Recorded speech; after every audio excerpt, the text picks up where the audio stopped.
Kecelakaan lalu lintas terjadi di kawasan Menteng, Jakarta Pusat yang melibatkan 2 unit kendaraan roda 4. Sebuah minibus dengan nomor polisi B1412 UVK mengalami ringsek di bagian depan setelah menabrak sebuah taksi dari belakang. Akibatnya taksi mengalami ringsek pada bagian belakang hingga mengalami pecah ban belakang. Dari keterangan sopir taksi, minibus hitam yang berjalan kencang di belakangnya tiba-tiba saja hilang kendali lalu menabrak. Kecelakaan ini juga menyebabkan pagar pembatas antrean di stasiun Duku Atas rusak berantakan setelah pengemudi minibus membuang kemudi ke arah kiri. 2 rangkaian pagar Fasos Fasum ini pun kemudian dievakuasi oleh petugas unit laka lantas Polda Metro Jaya. Meski kedua kendaraan rusak parah, beruntung tidak ada korban jiwa dalam kecelakaan ini. Dari Jakarta, Vendra Kurniawan, iNews melaporkan.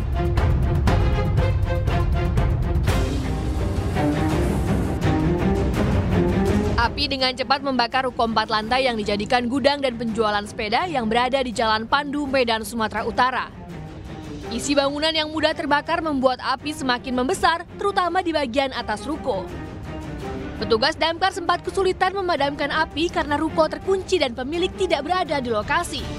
Petugas pun harus membongkar paksa pintu ruko agar dapat masuk dan memadamkan api.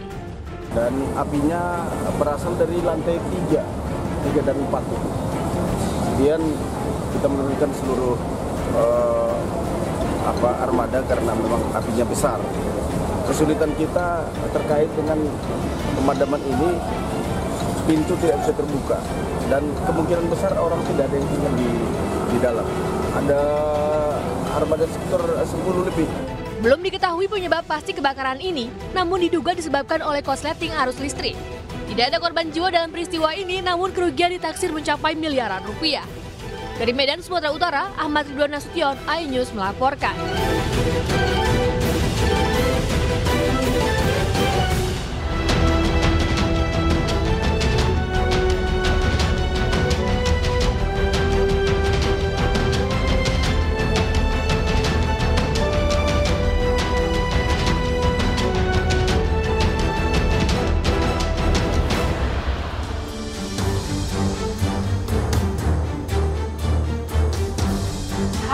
Selamat pagi pemirsa. Selamat pagi Aldi. Selamat pagi Baby. Apa kabarnya? Kabar baik, kamu baik? Baik dan semangat tentunya karena kita akan menyapa dan bertemu pemirsa di rumah. Selamat datang di Lapor Polisi. Anda lapor, kami sampaikan.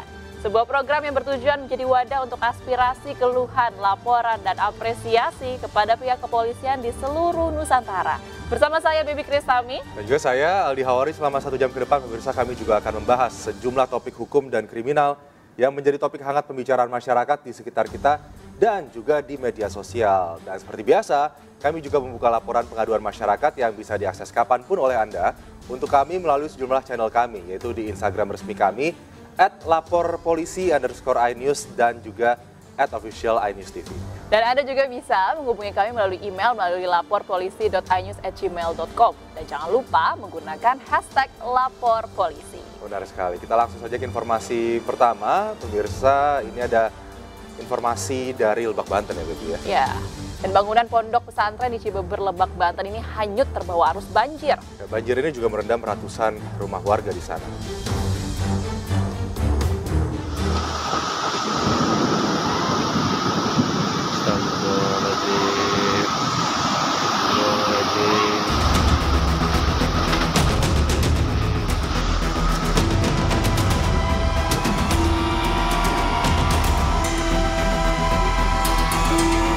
Banjir bandang membuat sebuah bangunan pondok pesantren hanyut terbawa derasnya air.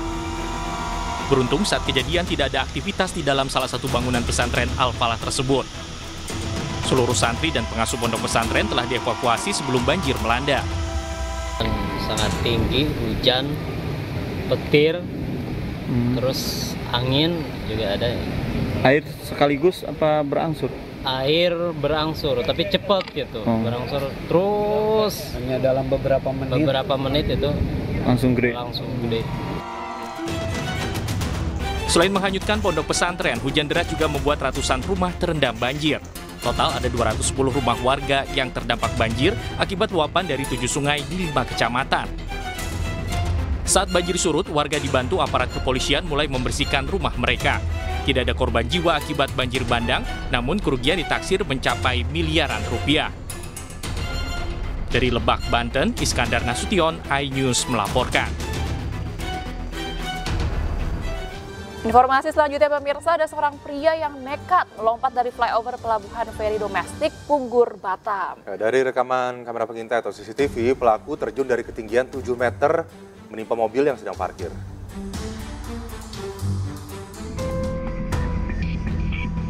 Terekam CCTV, seorang pria bernama Saiful warga Nongsa Batam nekat melompat dari jembatan layang setinggi 7 meter.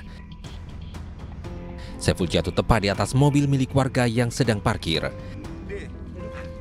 Anehnya Saiful hanya mengalami luka ringan, bahkan sempat melawan dan memberontak ketika hendak ditangkap petugas dan warga. Sementara mobil milik warga bernama Devi Novita rusak parah. Dari hasil penyelidikan polisi, Saiful diduga stres, bahkan kerap mengalami kesurupan. Kita ambil keterangan dari pihak keluarga bahwasanya korban baru berobat dan sering mengalami kesurupan. Terus tadi yang pemilik mobil dan keluarga sudah kita mediasi di kantor Ditpam Punggur, sepakat bahwasanya nanti masalahnya selesai dengan cara diganti rugi semua kerugian mobil yang dibuat oleh. Saat ini Saiful berada di rumah sakit untuk diperiksa kejiwaannya. Sementara mediasi antara keluarga Saiful dan pemilik mobil digelar di Mapolsek KKP. Dari Batam, Kepulauan Riau, Gusti Yenosa, iNews melaporkan. Selanjutnya kita ke Sumatera Utara, pemirsa. Seorang kakek di Mandailing Natal tewas usai dianiaya seorang pemuda di sebuah masjid sesaat korban selesai melaksanakan ibadah sholat. Kepada polisi, pelaku mengaku menghabisi nyawa korban lantaran kerasukan makhluk halus.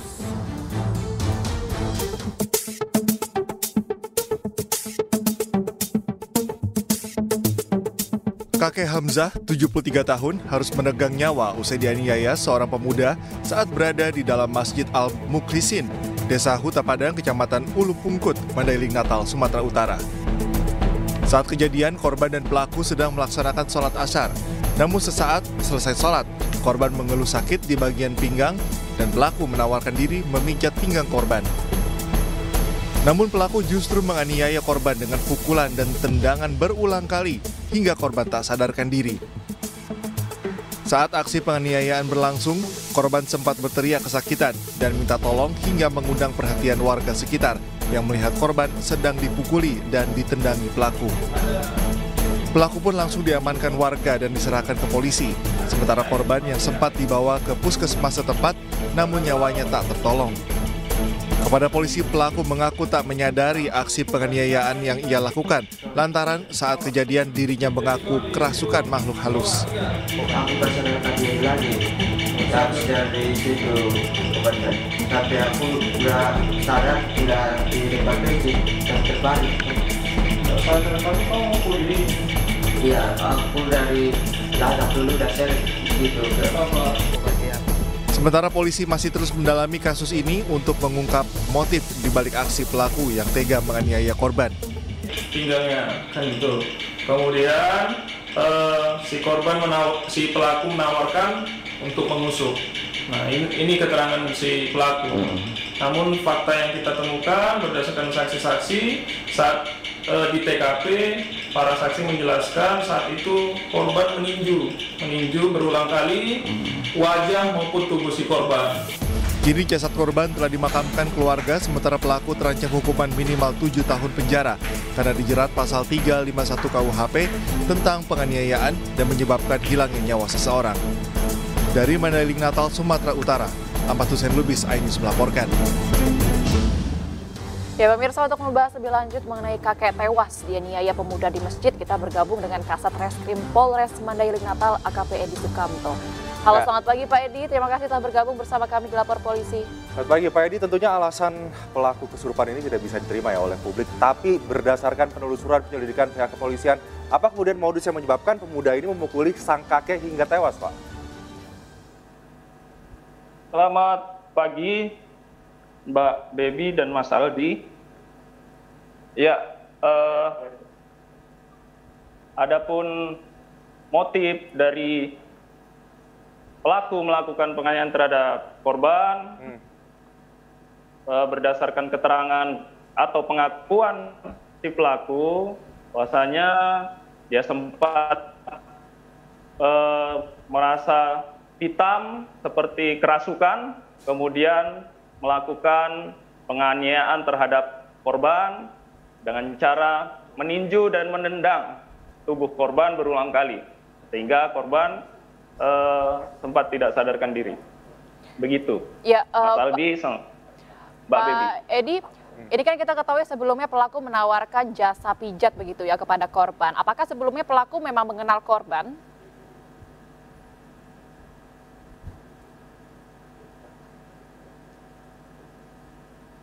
Ya, Pak Edi. Ya, Pak Edi, ini kan sebelumnya kita mengetahui bahwa pelaku menawarkan jasa pijat. Ya, Pak Edi, apakah suara kami terdengar jelas? Bagaimana Pak Edi, apakah sambungan? Bisa diulangi Mbak, agak terputus-putus. Oke, baik. Pak Edi, ini sebelumnya kita ketahui bahwa pelaku menawarkan jasa pijat ya kepada korban. Jasa pijat kepada korban, lalu apakah ini sebelumnya memang pelaku mengenal korban?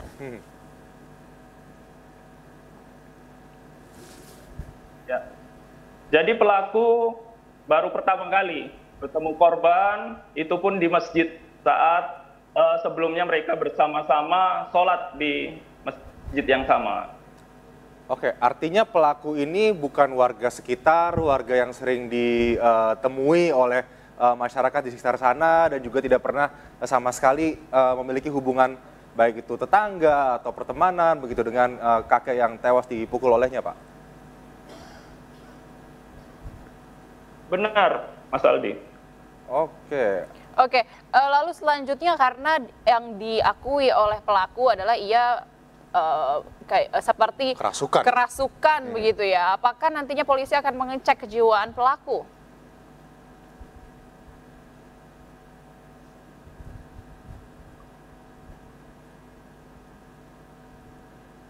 Halo Pak Edi. Ya Mbak, diulangi Mbak, agak terputus soal. Baik, Pak Edi, ini kan sebelumnya pelaku berkata bahwa ia mengalami kerasukan begitu ya. Apakah nanti selanjutnya akan ada pengecekan kejiwaan dari pihak kepolisian kepada pelaku?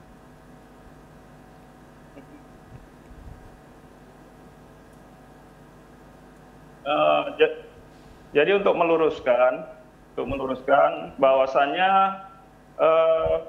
pelaku memang tidak ada terganggu jiwanya.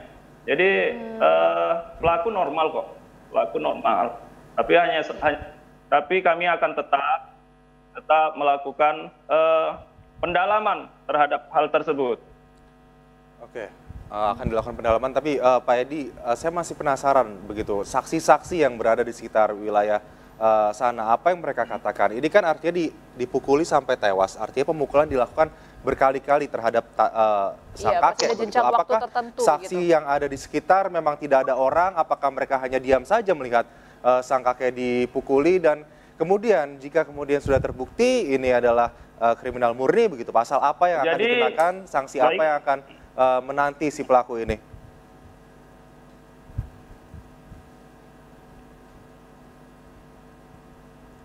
Ya, jadi saat para saksi melihat kejadian itu, para saksi yang ada di TKP langsung mengamankan pelaku, kemudian menyelamatkan korban. Karena korban saat itu dalam kondisi tidak sadarkan diri, langsung dibawa ke puskesmas yang berada di sekitar TKP. Oke, baik. Ya, terima kasih Kasat Reskrim Polres Mandailing Natal, Bapak AKP Edi Sukamto atas informasinya kepada kami. Semoga nantinya hal ini tidak terulang lagi. Terima kasih. Terima kasih. Terima kasih Pak Edi, selamat pagi. Kita ke informasi selanjutnya pemirsa, 2 pengedar narkoba jenis sabu ditangkap kepolisian dari Polsek Tajur Halang. Ya, keduanya merupakan kurir narkoba yang dikendalikan narapidana di salah satu lapas. Ini barangnya. Inilah kedua pengedar sabu yakni AR dan A. Tersangka pengedar sabu ini berhasil ditangkap di kawasan Bilabong, Tajur Halang, Kabupaten Bogor. Keduanya diamankan di lokasi yang sama saat hendak mengantarkan pesanan barang haram tersebut. Biar jelas. Di mana? Tadi lo ambil di mana tadi? Ambil sebelah mana?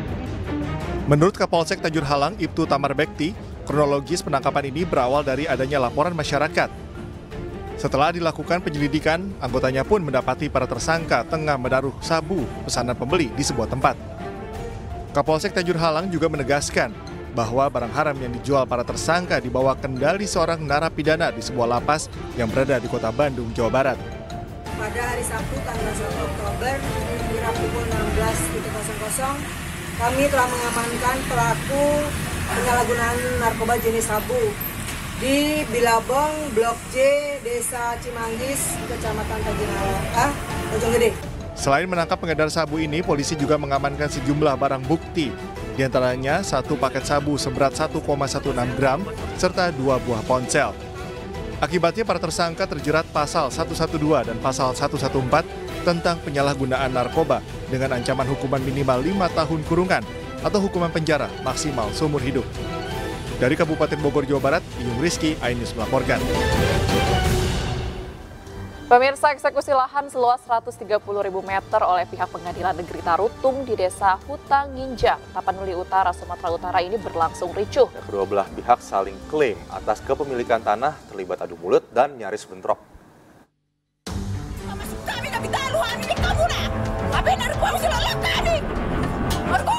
Eksekusi lahan perumahan diwarnai tangis dan histeris warga Desa Hutang Injang, Tapanuli Utara, Sumatera Utara.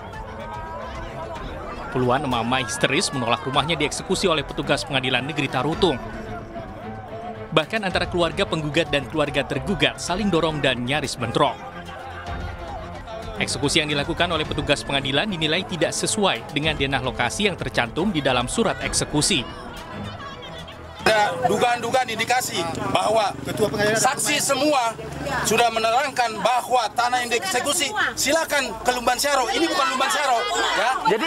Jadi ini lokasi apa nih, Pak ya? Ini tanah Parkolan, Dusun Sada, Tapian Dauli, ya. Bukan Tanah Ponggol, Dusun Lumban Syaro. Dusun Lumban Syaro sana. Petugas akhirnya membatalkan eksekusi lahan setelah perdebatan panjang dengan warga yang menolak. Dari Kabupaten Tapanuli Utara, Aris Fernando Manalu, iNews melaporkan.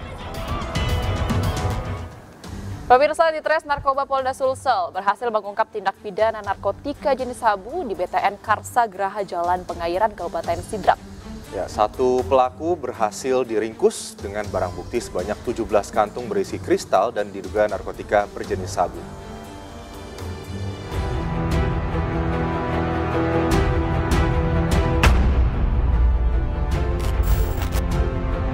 Unit 3 Subdit 1 Ditres Narkoba Polda Sulsel yang dipimpin oleh Kanit 3 Subdit 1 Ditres Narkoba AKP Suwardi Syamsul dini hari tadi berhasil menangkap laki-laki yang terlibat tindak pidana narkotika jenis sabu di Kompleks BTN Karsa, Graha Jalan Pengairan, Kelurahan Lakasi, Kabupaten Sidrap. Terduga pelaku inisial RC diringkus saat sedang berada di dalam rumah, tepatnya di ruang tamu dan personel langsung melakukan penggeledahan. Saat digeledah, polisi berhasil menemukan satu buah tas kecil berwarna ungu di kantong saku jaket tersangka. Dari dalam tas tersebut, polisi menemukan saset bening sebanyak 17 kantong berisi kristal dan diduga narkotika berjenis sabu. Saat diinterogasi, terduga mengakui barang tersebut adalah miliknya yang didapatkan di Rapang, Sulsel. Kemudian tim melakukan pengembangan ke beberapa tempat yang dicurigai tempat bersembunyi, namun belum berhasil ditemukan. Usai diringkus, terduga pelaku RC bersama barang bukti narkoba jenis sabu dibawa ke kantor Ditres Narkoba Polda Sulsel guna proses lebih lanjut. Hingga saat ini pihak Satuan Narkoba Polda Sulsel belum memberi keterangan terkait penangkapan ini karena masih dalam pengembangan ke pelaku lainnya.